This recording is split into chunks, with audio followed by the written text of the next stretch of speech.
DCP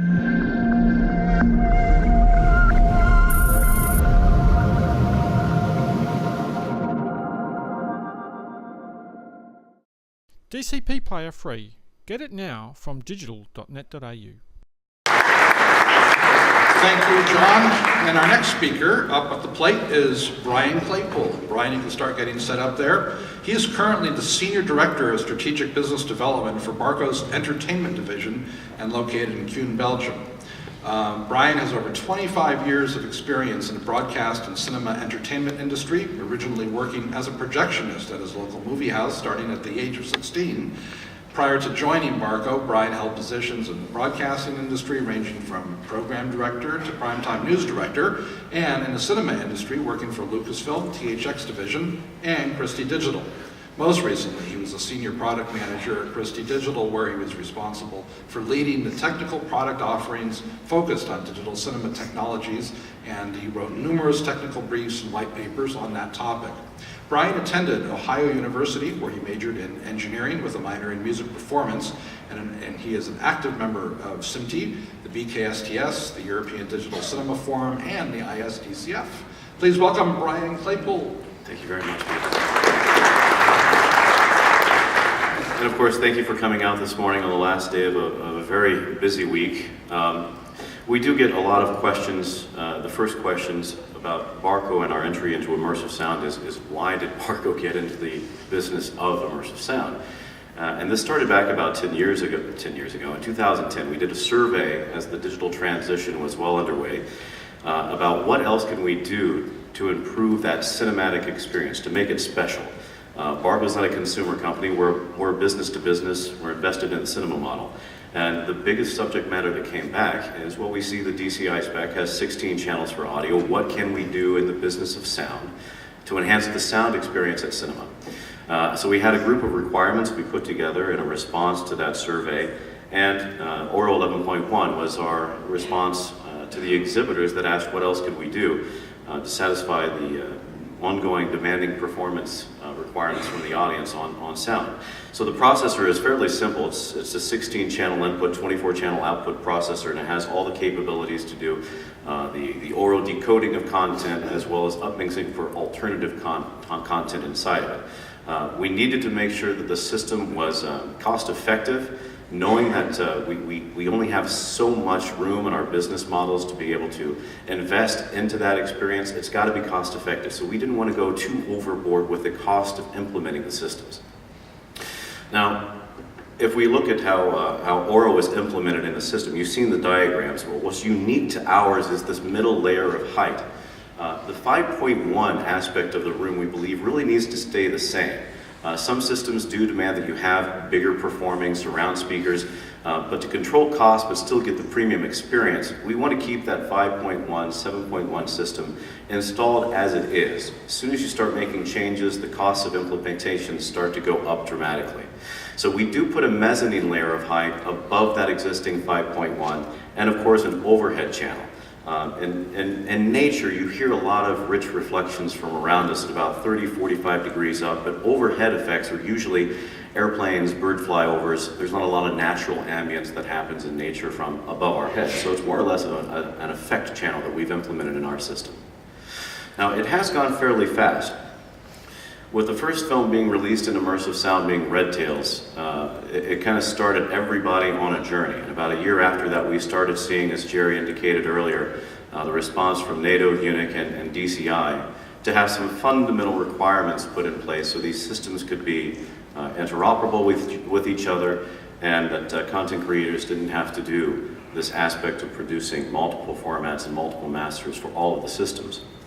This is important for a variety of reasons. We do believe, and this is a common theme that I think you'll hear about everybody's approach, production sound budgets are not increasing. If anything, they're decreasing. Production sound, print mastering is the last thing that gets done when the picture is locked. So they don't have a whole lot of time nor budget to kind of fool around with this stuff. So we've got to find a way for immersive sound to satisfy the field requirements of the audiences, but not impact the budgets or the timelines of the production. The open standard will have a large role to do that. We also have to protect the exhibitor's freedom of choice, right? We've got to be able to give the audiences something unique, but not lock any proprietary formats or have any gatekeeping technologies out there that might create other unintended consequences along the lines with licensing fees or upgrades that may be required in the future and otherwise. There is a big momentum as well about branding, who brands that experience for immersive sound. If you see the posters for some of the movies that I see walking outside the show, you see in PLF, HFR, I mean, we've got acronyms starting to come out from the inside industry into the audience's brains, nobody knows, a lot of people don't know what PLF, HFR, HDR, these acronyms are starting to make it out there. So a premium branded experience of each individual cinema company is what seems to be most logical to put forward to an audience. So whether that premium brand is proprietary to a company like IMAX or proprietary to a theater is something that open standards can help facilitate so they can brand that premium experience with comfortable chairs and good sound the way that they need it to be done. We have 150 installs around the world today. We see them going into PLF auditoriums. This graphic says 270 additional commitments during the show. We've secured a few more, so we're actually up to around 300. We've been able to release 33 titles around the world. We have 23 post-production studios, and we've been able to get studio support from a variety of locations. North America is now our most populated market. We have a commercial deployment agreement with Cinemark for 157 of their premium branded screens. Europe, APAC, and India. India is another large market for us with more than 30 screens installed. And Latin America, as they continue the digital transition, we'll see activity there improve as well. With any kind of content, you're seeing the studios and the post-production houses starting to invest in the ability to produce these formats. We've had some good support from Disney, from Paramount, DreamWorks, Columbia, Sony Pictures, Lionsgate, 20th Century Fox, and the deployment of Oro content. There are 2 mix facilities at the Fox lot that are able to mix in pretty much anything you need created. Skywalker Sound has 2 stages where they can do this. Warner Brothers has a couple stages, Sony Pictures. So the studios are ramping up their own production processes to try to get this content prepared. We have 28 confirmed future titles to be released this year.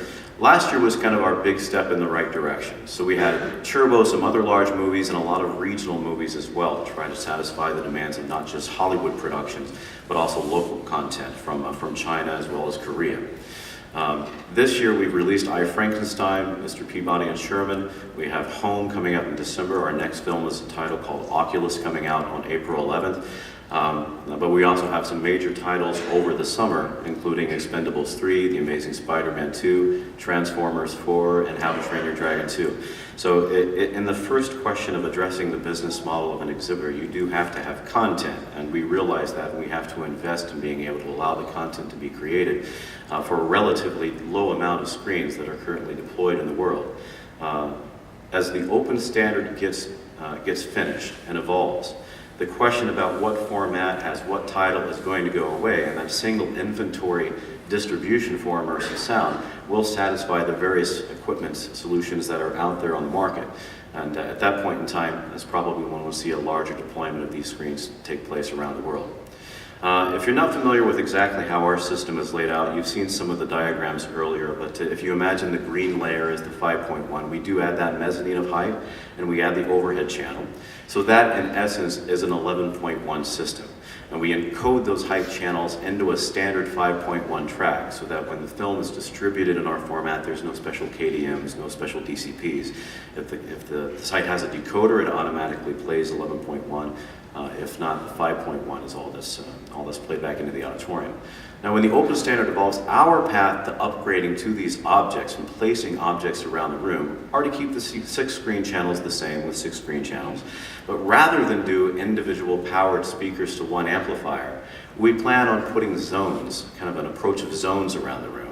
It's very difficult to make a speaker that was installed in 1999 or 2003 reproduce, massive amounts of sound pressure level around the entire auditorium so that each person hears that same reference experience. And if you go back to why we use diffuse surround arrays, it's to get a big sweet spot, to be able to get the amount of sound pressure level distributed around the auditorium. So we believe taking a more zoned approach of putting these speakers together and creating channels out of those is a cost-effective way to implement the addition and arrival of objects in a cinema auditorium. So essentially we're going from 11.1 to around something like 20.1.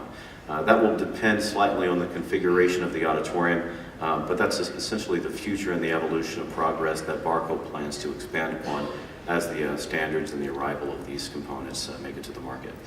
And with that, I thank you for your time, and I'll give it back to Pete. Thank you, sir.